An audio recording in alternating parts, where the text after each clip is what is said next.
Happy ഗാർഡനിന്റെ പുതിയ എപ്പിസോഡിലേക്ക് എല്ലാവർക്കും സ്വാഗതം. നിങ്ങൾ ഈ ചാനൽ ആദ്യമായാണ് വരുന്നതെങ്കിൽ ചാനൽ സബ്സ്ക്രൈബ് ചെയ്ത് സൈഡിൽ കാണുന്ന ബെൽ ബട്ടൺ അമർത്തിയെന്ന് ഉറപ്പുവരുത്തുക. എങ്കിൽ മാത്രമേ ഈ ചാനലിൽ വരുന്ന പുത്തൻ വീഡിയോകൾ നിങ്ങൾക്ക് നോട്ടിഫിക്കേഷനായി നിമിഷനേരം കൊണ്ട് അറിയാൻ സാധിക്കൂ.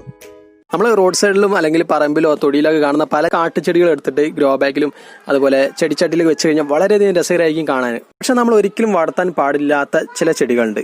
ഇത്തരം ചെടികൾ വളർത്തി കഴിഞ്ഞാൽ നമുക്ക് ആരോഗ്യപരമായിട്ട് ഒരുപാട് ദോഷങ്ങൾ വരുത്തുന്ന പല ചെടികളും നമുക്ക് ചുറ്റുമുണ്ട്. തരത്തിൽപ്പെട്ട ഒരു ചെടിയെ കുറിച്ചാണ് ഇന്നത്തെ വീഡിയോയിൽ ഞാൻ പറയുന്നത്. അപ്പോൾ നമുക്ക് വീഡിയോ എടുക്കാം. ഇന്നത്തെ വീഡിയോ നമ്മൾ പരിചയപ്പെടാൻ പോകുന്ന ചെടി യുഫോർബിയ തിരുകള്ളി എന്ന് പറഞ്ഞുള്ള ചെടിയാണ്. യുഫോർബിയ ഫാമിലിയിൽപ്പെട്ട ചെടി ആയതുകൊണ്ട് തന്നെ മറ്റുള്ള യുഫോർബിയ ചെടികളെ പോലെ തന്നെ പൊട്ടിച്ചു കഴിഞ്ഞാൽ അതിന് ധാരാളം കറയൊഴുകും. ഈ കറ ശരീരത്തിലായി കഴിഞ്ഞാൽ ചെറിയ നീറ്റലുണ്ടാകും.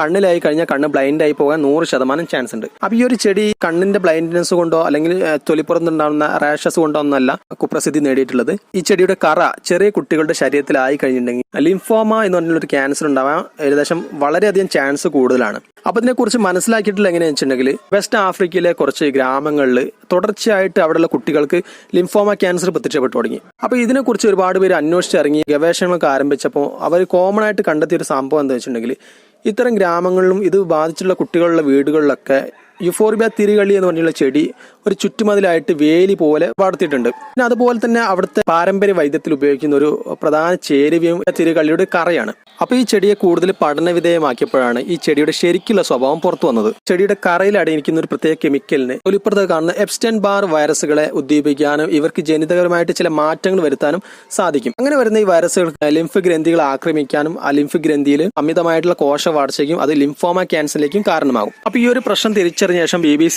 കുറിച്ച് വലിയൊരു വാർത്ത പബ്ലിഷ് ചെയ്തിരുന്നു. പിന്നെ അതുപോലെ ജേർണലുകൾ പബ്ലിഷ് ചെയ്തു. പക്ഷെ ഇപ്പോഴും നമ്മുടെ കേരളത്തിലുള്ള പലർക്കും ഈ ഒരു ചെടിയുടെ ദോഷവശത്തെ അറിയില്ല. പലരുടെയും വീടുകളിൽ ഇപ്പോഴും ഈ ചെടി വളർത്തുന്നുണ്ട്. അപ്പൊ കുട്ടികളെ ഈ ചെടി കണ്ടിട്ടുണ്ടെങ്കിൽ ഇതിന്റെ കമ്പൾ ഒടിച്ചെടുക്കാനും കളിക്കാനൊക്കെ ഒരുപാട് സാധ്യത കൂടുതലാണ്. അത്തരം കുട്ടികളുടെ ശരീരത്തിൽ ഇതിന്റെ കറയാവാനും സാധ്യത കൂടുതലാണ്. അപ്പൊ ഈ ചെടി വീടുകളിൽ വളർത്താൻ പാടില്ല എന്ന് പറഞ്ഞുള്ള കാരണം ഇത് തന്നെയാണ്. അപ്പൊ ഈ ചെടി നമ്മൾ വീടുകളിൽ വളർത്തുന്നുണ്ടെങ്കിൽ നമ്മൾ എത്ര ശ്രദ്ധിച്ചു കഴിഞ്ഞാലും ഇതിന്റെ ഒരു തുള്ളിക്കറയെങ്കിലും നമ്മുടെ ശരീരത്തിലാവാൻ സാധ്യത വളരെ കൂടുതലാണ്. അപ്പോൾ ആ ഒരു കാര്യം കൊണ്ട് നമ്മൾ ഒരിക്കലും ഈ ചെടി വീടുകളിൽ വളർത്താൻ പാടില്ല. ഇനി അഥവാ ആരെങ്കിലും വളർത്തുന്നുണ്ടെങ്കിൽ നിങ്ങൾ ഈ കാര്യം പറഞ്ഞു കൊടുക്കുക. അവരോട് ഇത്തരം പ്രശ്നം ഉണ്ട് നിങ്ങൾ പറഞ്ഞു കൊടുക്കുക. അപ്പൊ നശിപ്പിച്ച് കളയുമ്പോൾ ശരിക്കും പറയാറുള്ള ഇത് മുറിക്കാൻ ഉപയോഗിച്ച കത്തി പിന്നീട് ഉപയോഗിക്കാൻ പാടില്ല എന്നൊക്കെയാണ് പറയാറ്. അതുപോലെ ഈ ചെടി കത്തിച്ച് നശിപ്പിക്കണം എന്നൊക്കെയാണ് പലരും പറയാറ്. ഈ കാര്യങ്ങൾ നിങ്ങൾ എല്ലാവരും ശ്രദ്ധിക്കുമെന്ന് വിശ്വസിക്കുന്നു. അപ്പോൾ നാളെ മറ്റൊരു വിഷയമായിട്ട് വരാം. അപ്പോൾ അതുവരെ ബൈ.